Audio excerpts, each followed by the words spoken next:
So this story is What If Miles Morales Became Thor, and this one has had quite a bit of controversy with it. So we see Miles putting on his fit, and we see from the monologue boxes, it's kind of in like a rap verse sort of, and the World Tree actually grew in Brooklyn in this universe, and Miles happens to be Thor.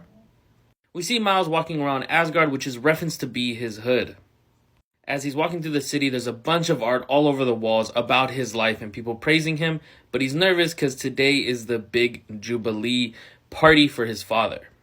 We then see Thor meet up with Sif and the rest of his friends. And then we find out his uncle is Loki in this story, and Loki's like, do you want to go on a quick little trip with me? So as they're getting ready to leave, Miles grabs Mjolnir, and you can see on the hammer that there's like graffiti-style art all over it. While at the same time, someone just broke into Odin's vault. And Loki takes Thor to Jotunheim. And of course they get attacked, and Loki lets Thor handle this by himself, saying, look, if you want to become king, you need to figure this kind of stuff out yourself. Which he does, and then they eventually get the prize Loki wanted, which was the skull of Laufey, the king of the frost giants, one of Odin's greatest victories. Finally, back at the Jubilee, everybody's gifting different things to Odin. And Thor shows Odin the skull he got him, and Odin's like, what have you done?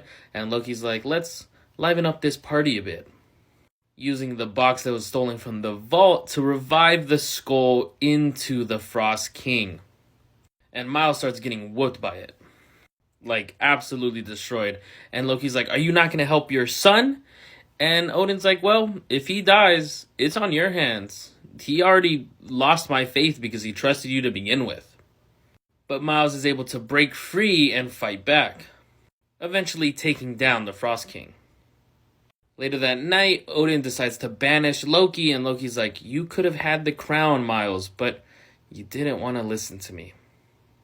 A couple weeks later, Miles is just regretting everything. Odin doesn't want to talk to him, and then a flash of light appears, and we see the other versions of the What If Miles, Wolverine, Hulk, and Captain America, and they're like, hey, you need to come with us. Your Loki is causing a ruckus on our Earth. We need the help.